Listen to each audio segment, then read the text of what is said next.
The Panasonic S1 and S1R have function keys and a function switch on the front, and you can customize the behavior of these buttons in that switch.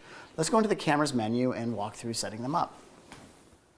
Under the camera's menu, there's a cog or gear, that's that tab there.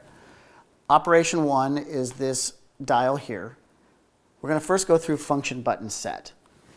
So you have options of customizing the function buttons when you're taking pictures, that's what record mode means, or when you're playing back pictures. For this video, we're just going to go through the record or taking pictures customizations.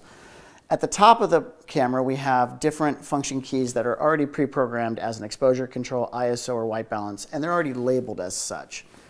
You have 3 different pages of function keys that can be programmed, including function keys on the front. To make an adjustment, simply select what you'd like to program. In this case, we'll choose the LVF button on the side of the camera. And from here, you can select virtually any function that's in the camera to change its assignment to. We also have a function lever on the front of the camera that, in this instance, when we turn it on, it puts the camera into silent mode. You can customize that with the function lever setting. In this case, it's programmed to silent mode. And again, you have 4 pages that you can choose to customize that.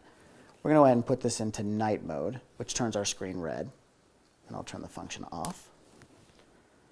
In addition, you can have that mode switch set so that it alters the behavior of the switch.